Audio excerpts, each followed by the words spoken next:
Assalamu alaikum. Welcome to my YouTube channel E.N.T Made Easy by Dr Mishi Bhatti. And today I'm a bit excited and because I'm today going to share details about my newly launched book. As I have informed you all already, I have launched a book for the clinical examination, and that is E.N.T History and Examination Quick Review.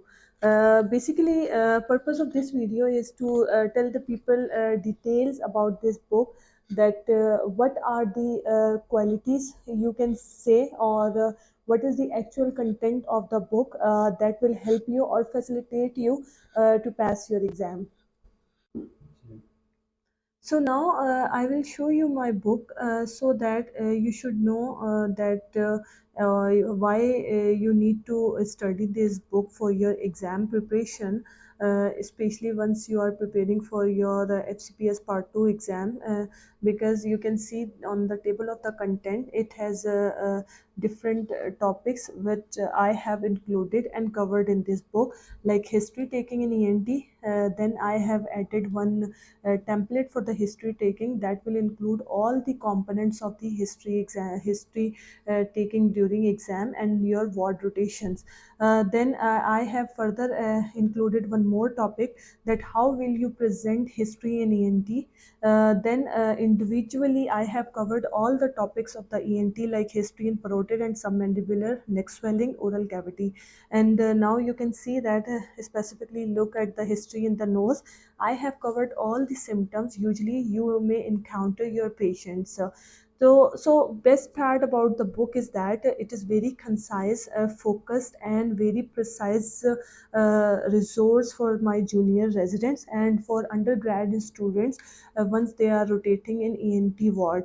I have basically, you can see in history component, like this is the oral cavity history, and with showing the oral ulcer history. And you can see that I have covered all the questions what we are supposed to ask while we are taking history in oral ulcers, like site, duration, onset, progression, painful, painless, continuous, intermittent, what are the symptoms associated with oral ulcer. Then you have got a predisposing factor for oral ulcer or the cancer, family history, treatment history, history for second primary, history for distant metastasis, and addiction history.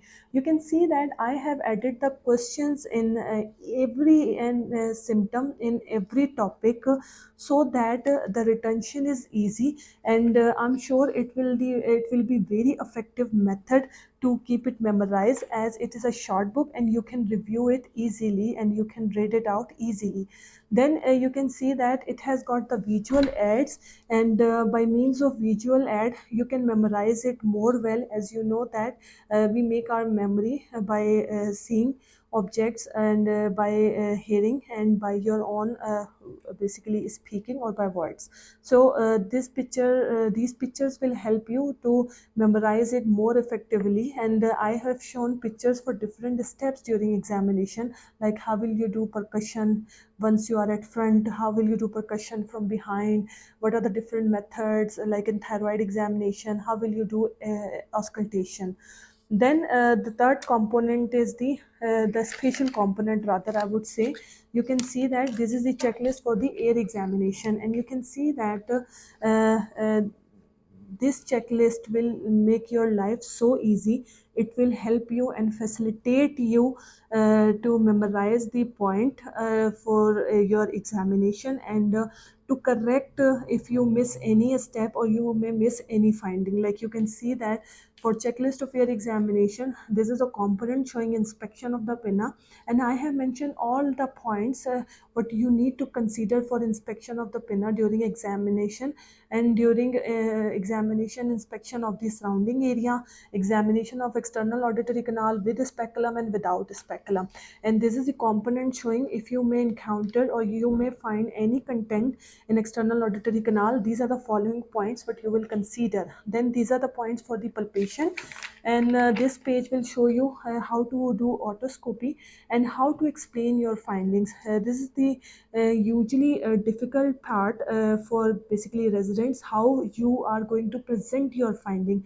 So in case of perforation, you can see that I have mentioned all the points that how you are going to present your perforated tympanic membrane, like it is single perforation, multiple, what is the shape, it is involving pars tensa or flaccida, what is the roughly size, quadrants involving, what about the margins. So you can see that.